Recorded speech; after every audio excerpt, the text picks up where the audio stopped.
Sometimes the most dangerous secret in a billion-dollar company isn't hidden inside a vault. Sometimes it's sitting quietly on a computer desktop, waiting for the one honest man who was never supposed to see it. At exactly 8:42 on a rainy Tuesday morning, Ethan Brooks carried a worn black tool bag through the polished marble lobby of Carter Dynamics, one of the fastest-growing technology firms in America. Most executives walked past him without making eye contact. To them, he was just another maintenance technician, another invisible employee whose job was fixing things nobody noticed until they stopped working. Ethan preferred it that way. Invisible people were rarely asked difficult questions, and difficult questions often led to painful answers. His 8-year-old daughter, Lily, had hugged him before school that morning and reminded him not to forget the parent breakfast on Friday. He had promised with the quiet certainty that defined everything about him. He never made promises he could not keep. The elevator doors opened onto the executive floor, where conversations had already dissolved into tense whispers. Board members stood outside the conference room, checking their watches. Senior vice presidents stared nervously at their phones. Nobody smiled. The annual investor presentation was scheduled to begin in less than 20 minutes, but the CEO's primary computer had crashed without warning, locking away every financial projection, presentation slide, and strategic document the company needed. 3 members of the IT department had already tried and failed.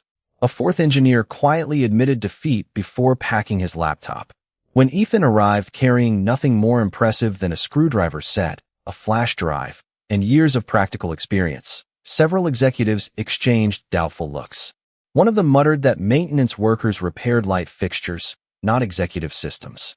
Ethan heard the comment, but offered no response. He simply walked toward the office after receiving a single nod from the exhausted executive assistant. Amelia Carter stood beside her desk with remarkable composure, though the faint tension around her eyes betrayed the pressure she carried. At 37, she had built a reputation for impossible standards, flawless presentations, and a calm voice that never rose, even when millions of dollars were at stake. She stepped aside without introducing herself. She assumed he already knew exactly who she was. Ethan sat down, connected a recovery drive, and watched lines of diagnostic code scroll across the screen. His fingers moved patiently across the keyboard while the room remained almost perfectly silent. Within 4 minutes, the corrupted startup files had been repaired. Within 6, the operating system began loading again. A quiet sigh of relief spread through the office as familiar icons slowly returned to the desktop. Ethan reached for the power cable, intending to disconnect his equipment before anyone noticed he was finished. Then a folder appeared in the center of the screen. It had not been there a second earlier. Its name was impossible to ignore. Open only if I disappear. Before Ethan could lower his eyes, the computer automatically restored the previous desktop background. It was not a corporate logo or a luxury vacation photo. It was an old picture of Amelia sitting on the hood of a dusty pickup truck beneath an autumn sky, wearing faded jeans, a college sweatshirt, and the brightest smile Ethan had ever seen on anyone. The woman in the photograph looked carefree, almost unrecognizable from the composed executive standing only a few feet away. Amelia noticed exactly where his eyes had stopped. For several long seconds, neither of them spoke. Outside her office, the board continued waiting. Inside, the silence felt strangely personal. Without looking away from the photograph, Amelia asked in a voice so quiet it barely sounded like the confident so everyone feared, "Do you think I'm pretty?" 6 months earlier, Ethan Brooks pulled his aging blue pickup truck into the parking lot of Carter Dynamics at exactly 6:15 every morning, nearly 2 hours before most employees arrived. He liked the quiet. The building sounded different before the conversations, meetings, and deadlines filled every hallway.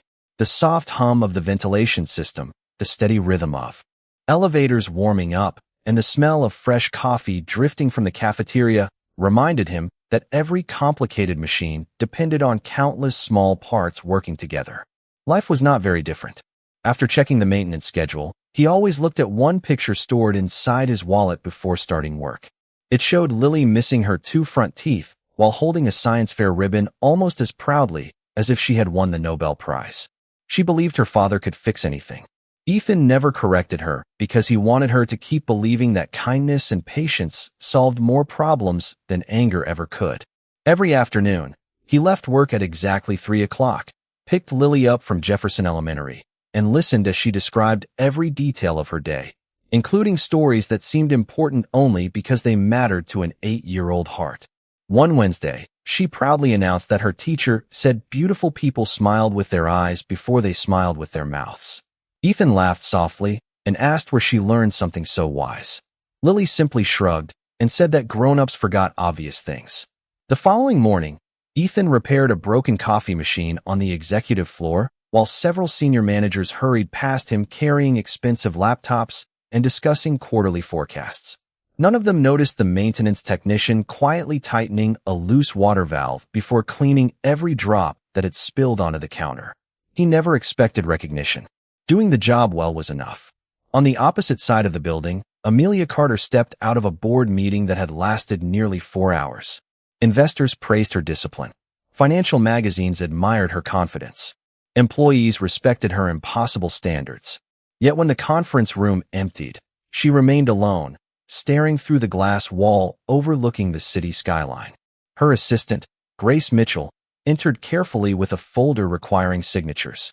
Grace had worked beside Amelia for 8 years and understood the difference between silence and loneliness. They often looked identical.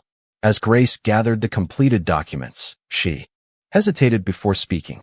"Your father used to keep a family photograph on his desk every single day." Amelia continued looking out the window. "That was his choice," she answered quietly. Grace nodded without arguing, but after she left, Amelia opened the bottom drawer of her desk. Hidden beneath several confidential reports rested an old printed photograph with slightly worn corners. She looked younger in it, standing beside a weathered pickup truck during her final semester of college, laughing at someone outside the frame. She could not remember the last time anyone had taken a picture of her while she was genuinely happy instead of carefully posing for cameras. She touched the edge of the photograph for only a moment before sliding it back into the drawer as footsteps approached her office. Outside, Ethan walked past carrying a toolbox over one shoulder without ever knowing that the quiet woman behind the closed door had spent years building an empire while slowly forgetting the person smiling inside that forgotten photograph. The months passed with the quiet rhythm of routines that nobody else noticed. Ethan became the man people called whenever something refused to work, but almost nobody remembered his name after the problem had been solved. He repaired conference room displays before sunrise, replaced damaged cables beneath polished floors, adjusted climate controls before important client visits, and somehow managed to finish every assignment without interrupting anyone's schedule. His supervisor once joked that the building seemed healthier whenever Ethan was inside it. Ethan simply smiled and returned to work. He had learned long ago that the strongest people rarely needed recognition to keep doing the right thing. Every evening after picking Lily up from school, they stopped at the same neighborhood grocery store. Lily always insisted on choosing a fresh apple for her father's lunch because she believed adults forgot to eat healthy unless children reminded them. She also insisted on writing small notes on bright yellow paper and slipping them into his lunchbox. Some notes simply read, "Have the best day ever, Dad." Others contained little drawings of smiling suns or crooked hearts. Ethan never threw a single one away. He folded each note carefully and kept them inside an old tin box beside his bed. Across town, Amelia's days followed a very different schedule. Her calendar was planned almost every minute from 6 in the morning until long after sunset. Investors, attorneys, department heads, and board members competed for her attention, while journalists praised her discipline and business instincts. Yet after every meeting ended and every office light dimmed, she remained inside the executive suite longer than anyone else. Grace noticed the pattern but never mentioned it. One Thursday evening, Grace entered with several documents requiring signatures and found Amelia quietly looking at the city instead of reading financial reports. The lights below stretched for miles like tiny stars scattered across the streets. Grace gently asked whether she planned to attend the company's family picnic the following weekend. Amelia answered without turning around. "I do not think anyone expects the chief executive officer to participate in sack races or face painting." Grace smiled. They might not expect it, but they would probably remember it. Amelia gave the smallest smile before returning to her paperwork. After Grace left, Amelia unlocked her computer and opened an old folder hidden deep inside personal files. Hundreds of photographs appeared, yet she stopped on only one. The same picture always found her. The same pickup truck. The same faded sweatshirt. The same effortless smile that seemed to belong to another woman entirely. She studied it for several quiet moments before whispering words no one else had ever heard. "Where did you go?" The next morning, Ethan arrived on the executive floor to replace a malfunctioning network switch outside Amelia's office. While kneeling beside the equipment cabinet, he overheard two senior executives discussing the chief executive officer in hushed voices. One admired her intelligence. The other remarked that she had not smiled during a meeting in nearly a year. Ethan continued tightening screws without joining the conversation. People often judged what they could see. They rarely wondered what someone had carried before walking into the room. As he packed his tools, Grace stepped into the hallway and thanked him for fixing another problem before anyone noticed it existed. Ethan nodded politely and headed toward the elevator. Neither of them realized that behind the closed office door, Amelia had heard every word, and for reasons she could not explain, she found herself wondering what the quiet maintenance technician might say if someone ever asked him a question that had nothing to do with broken machines. The company picnic arrived on a warm Saturday morning beneath a cloudless September sky at Riverside Park, nearly 15 miles outside downtown. Attendance was optional, but almost everyone came because Carter Dynamics rarely slowed down enough to let people breathe. Children chased one another across the open field, while food trucks lined the edge of the parking lot. Engineers stood beside accountants. Interns played basketball with senior managers, and for a few hours job titles seemed less important than laughter. Ethan arrived holding Lily's hand and carrying a small cooler packed with homemade sandwiches because eating together mattered more to him than catered meals. Lily immediately spotted a face painting booth and politely asked if butterflies could have blue wings instead of pink ones. Ethan smiled and told her butterflies could be anything they wanted to be. Across the park, Amelia stepped out of a black sedan wearing simple jeans, white sneakers, and a light sweater instead of her usual tailored business suits. Several employees looked twice before realizing the woman walking toward them was the same chief executive officer who normally commanded boardrooms with quiet authority. Grace greeted her with genuine surprise. "You actually came." Amelia answered with a small shrug. "I was beginning to forget what weekends looked like." For the first half hour, she moved from table to table, thanking employees and asking about their families. But every conversation remained polite rather than personal. People respected her deeply, yet they carefully measured every word in her presence. It was easier to admire her than to know her. Meanwhile, Lily had finished her butterfly painting and wandered toward a small pond where volunteers handed out fish food for children. Ethan remained only a few steps behind, giving her enough freedom to explore while never letting her out of sight. Amelia noticed the quiet father and daughter from across the lawn. There was something effortless about the way they laughed together, as though neither of them was trying to impress the other. Lily scattered a handful of fish food into the water before turning and accidentally bumping into Amelia. "I am sorry, ma'am," Lily said quickly. Amelia smiled gently. "It is all right. Those fish seem to like you very much." Lily looked up with complete honesty. "They only come closer because they think I have something good to share. I wish people worked that way too." Amelia paused longer than she expected. Children often said simple things that adults spent years forgetting. Ethan walked over and thanked Amelia for understanding. She looked at him for a brief moment before asking, "Is she always this thoughtful?" Ethan glanced at Lily, who was now carefully watching turtles sunbathe on a fallen log. "Most days she teaches me more than I teach her." Amelia followed Lily with her eyes. Then she quietly asked, "Does she always smile like that?" Ethan answered without hesitation. "She has reasons to smile because she knows she is loved." The words settled gently between them. Amelia did not reply immediately. Instead, she looked around the crowded park where hundreds of employees laughed with friends and family. For the first time in years, she realized she could recognize nearly every face in the company, yet she truly knew almost none of them. As Ethan and Lily walked toward the ice cream stand, Lily suddenly looked back, waved enthusiastically at Amelia, and called out, "You should smile too. It looks like you forgot how." Amelia stood perfectly still, watching the little girl disappear into the crowd, and although nobody else seemed to notice, Grace quietly observed the faintest smile beginning to return to the woman who had almost forgotten what happiness looked like. Monday morning arrived with the familiar rhythm of ringing phones, elevator chimes, and hurried footsteps echoing through Carter dynamics. But something subtle had changed. Employees who had attended the company picnic quietly exchanged stories about seeing their usually distant chief executive officer laughing with a little girl near the pond. Most dismissed it as an unusual moment that would never happen again. Others wondered if the company was entering a new chapter. Amelia returned to her office before 7 o'clock, determined to push those thoughts aside. There were acquisition proposals to review, investor calls to schedule, and a quarterly strategy meeting that demanded every ounce of her attention. Yet as she unlocked her computer, her mind unexpectedly drifted back to Lily's cheerful voice telling her that she had forgotten how to smile. The memory lingered longer than she wanted to admit. Across the building, Ethan replaced a faulty security panel on the 12th floor before receiving another maintenance request from the executive suite. A conference room display had stopped responding only minutes before an important presentation. He gathered his tools and headed upstairs without giving the assignment any special thought. While reconnecting several cables beneath the conference table, he noticed two executives standing just outside the room, speaking in lowered voices.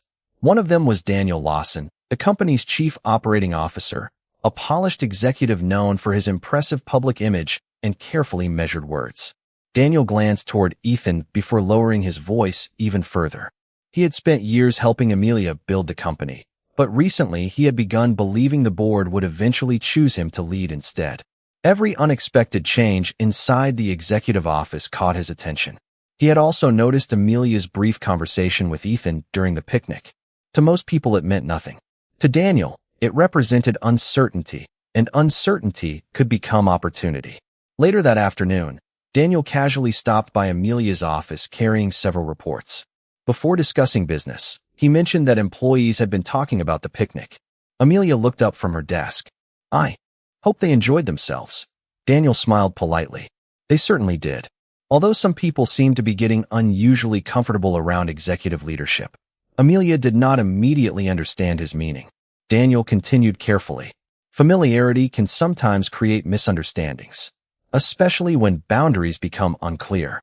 Amelia calmly closed the report in front of her. Ethan was simply doing his job, and his daughter was being kind.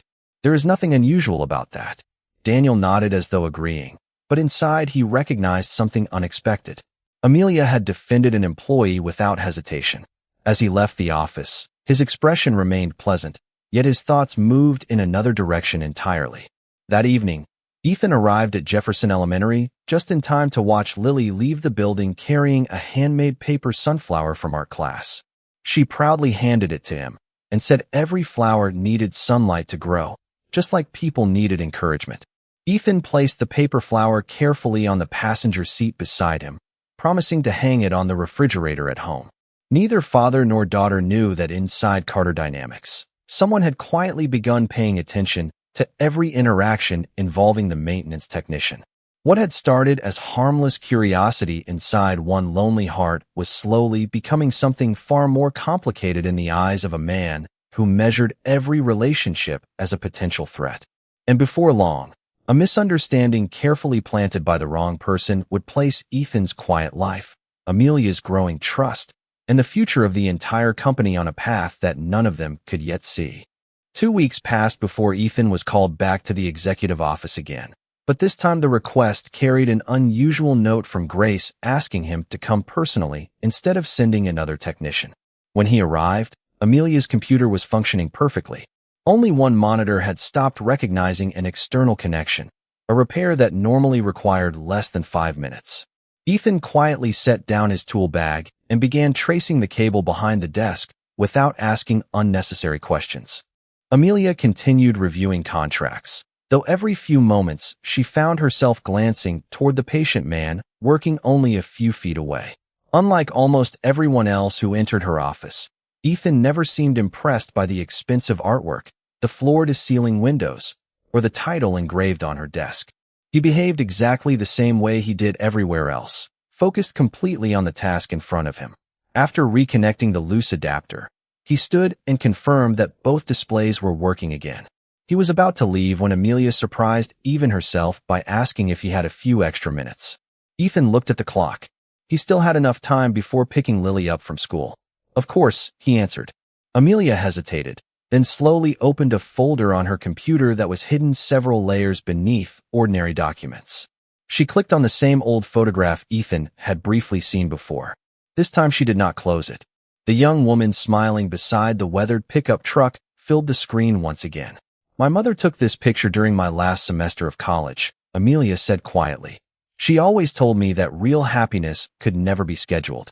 3 weeks after this photograph was taken, she became seriously ill. She passed away before I graduated. Ethan listened without interrupting.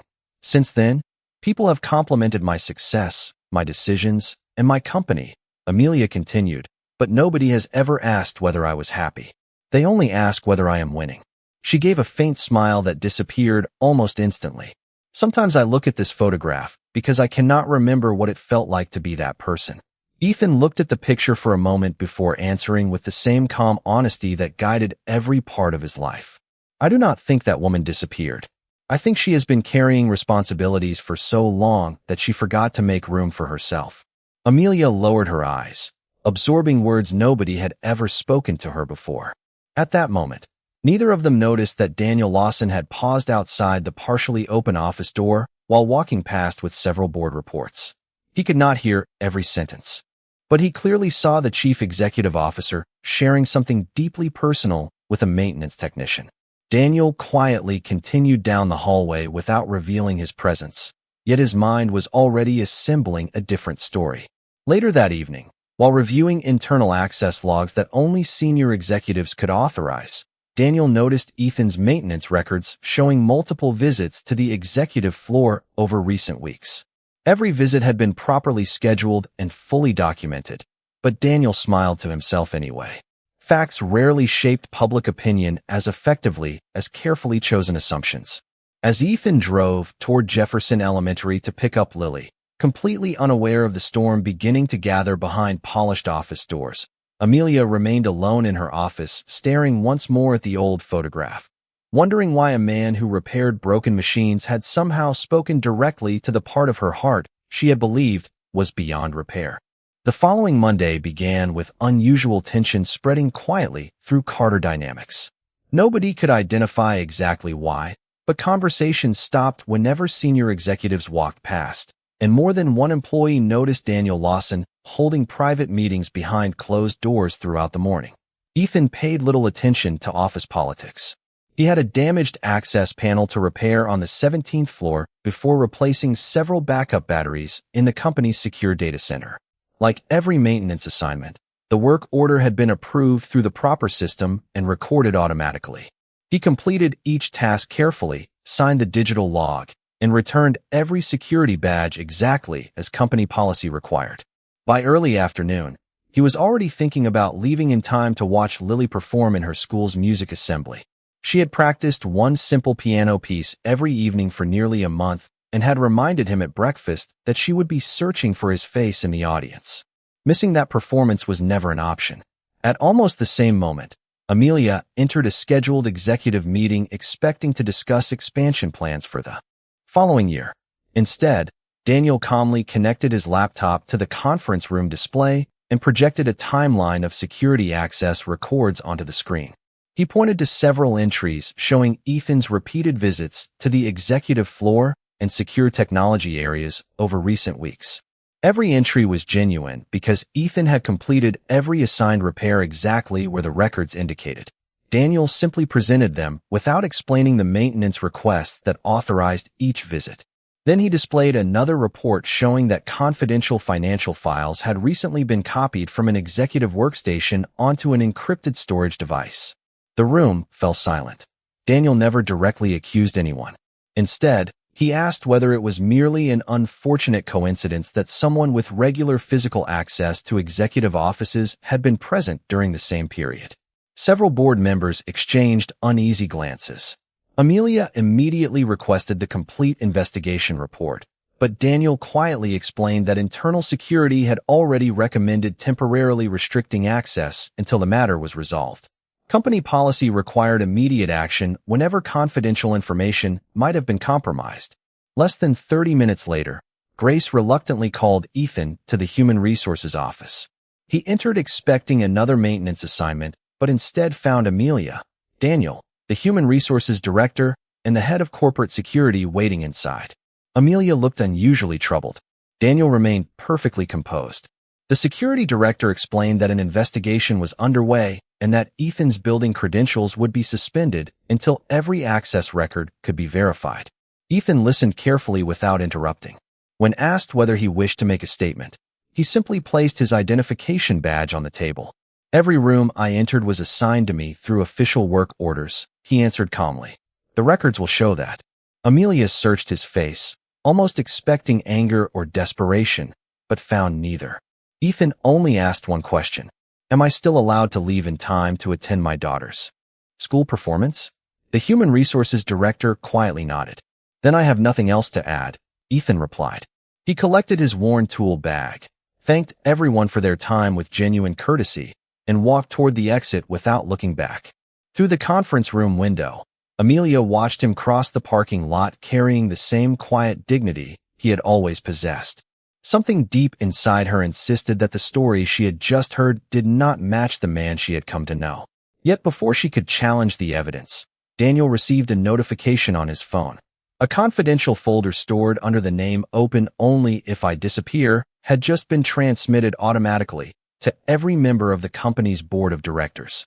The board meeting that followed lasted nearly 4 hours, but for Amelia, it felt like a lifetime compressed into a single afternoon. Every director had received the mysterious folder at exactly the same moment, and unlike the incomplete reports Daniel had presented earlier, these files contained thousands of pages of financial records, internal approvals, vendor contracts, and private correspondence dating back almost 3 years. The documents revealed a carefully hidden pattern of inflated invoices approved through multiple departments before eventually reaching Amelia's desk among hundreds of routine authorizations. Her signature appeared on many of them, but so did evidence that key supporting documents had been altered long before they reached her office. More importantly, the digital audit trail showed every modification had originated from executive accounts under Daniel Lawson's authority. The room fell completely silent as independent forensic analysts confirmed that the records had not been fabricated. Daniel's confident expression slowly disappeared for the first time in years. He attempted to explain that the transactions had been delegated through trusted employees, but each new answer only uncovered another contradiction. By the end of the meeting, the board voted unanimously to place him on immediate administrative leave, while outside investigators completed a full review. Amelia remained seated long after everyone else had left. She was not thinking about the company, the headlines that would soon follow, or even her own reputation. She could only remember Ethan quietly placing his identification badge on the conference table without defending himself, choosing instead to ask whether he could still attend his daughter's school performance. The realization settled heavily on her heart. She had allowed policy to speak louder than character. Early the next morning, Amelia drove across town alone using the address listed in Ethan's employee file. She found a modest white house with a small front porch decorated by flower pots painted in bright colors. Children's chalk drawings covered part of the driveway. Lily was kneeling beside a small garden, carefully watering sunflowers almost as tall as she was. When the little girl noticed the unfamiliar visitor, she smiled politely and waved. "Good morning. Are you looking for my dad?" Amelia nodded quietly. Lily invited her to the porch without hesitation. "Dad is fixing our neighbor's fence. He always finishes what he promises before breakfast on Saturdays." A few minutes later, Ethan walked around the side of the house carrying a hammer and wearing faded work gloves. He stopped briefly when he saw Amelia standing beside the porch, but his expression remained calm. "I owe you an apology," Amelia said before he could speak. "Not because the board discovered the truth. Because I should have trusted the person instead of the circumstances." Ethan looked toward Lily, who was now gently tying one of the taller sunflower stems to a wooden support stake. "Trust is difficult when responsibility is heavy," he answered quietly. Amelia shook her head. "That cannot become an excuse. I forgot the difference between evidence and assumptions. There is a difference, and you paid the price for my mistake." For several long moments, Neither of them spoke. Finally, Lily walked over carrying a small paper cup filled with fresh lemonade. She handed it to Amelia with a warm smile that held no judgment at all. My dad says flowers grow back after storms if somebody remembers to keep watering them. Amelia accepted the cup with grateful hands, realizing that forgiveness, like trust, could never be purchased with power or position. It could only begin with humility, honest actions, and the courage to repair what had been broken. 1 year later, the lobby of Carter Dynamics felt different in ways that could not be measured on financial reports. Employees still hurried toward meetings, investors still visited the executive floor, and deadlines still filled every calendar. But people smiled more often, doors remained open a little longer, and conversations no longer stopped when senior leaders walked by. Amelia Carter had rebuilt the company's culture with the same determination she had once reserved only for expanding profits. She introduced transparent approval systems, encouraged every employee to speak directly with leadership, and personally visited every department each month to thank the people whose work usually went unnoticed. Her greatest lesson had not come from business school or board meetings. It had come from realizing that trust could never grow where people felt invisible. Ethan accepted Amelia's invitation to return to the company, but only after she insisted that he choose his own role. He agreed to lead facilities and technical operations on one condition. His schedule would always allow him to pick Lily up from school. Amelia accepted without hesitation because she now understood that success meant very little if it required sacrificing the people waiting at home. Every Friday afternoon, Lily visited the office after school and somehow managed to brighten every floor she walked through. She remembered receptionists by name, thanked the custodial staff, and never forgot to wave at the security officers near the entrance. More than one employee quietly admitted that the happiest part of the week began when they heard her cheerful voice echo through the lobby. On a crisp autumn evening, the company hosted a community celebration marking the completion of a new education scholarship funded in honor of Amelia's late mother. Instead of delivering another polished corporate speech, Amelia invited Ethan and Lily to stand beside her on the outdoor stage overlooking hundreds of employees and their families. Looking across the crowd, Amelia smiled with a confidence that no longer depended on perfection. She spoke about mistakes, second chances, and the courage to admit when someone else had been right. She thanked Ethan for reminding her that character could never be measured by a job title and thanked Lily for teaching her something she should have learned years earlier. After the applause faded, Lily reached into a small gift bag and handed Amelia a framed photograph. It had been taken only a few weeks earlier during a company volunteer day. Amelia was kneeling beside a flower bed while laughing with children covered in dirt and paint. Her smile was completely natural. There was no camera pose, no carefully prepared expression, only genuine happiness. Amelia looked at the photograph for a long moment before turning toward Lily with eyes filled with quiet gratitude. Then, almost playfully, she asked the little girl, "Do I smile enough now?"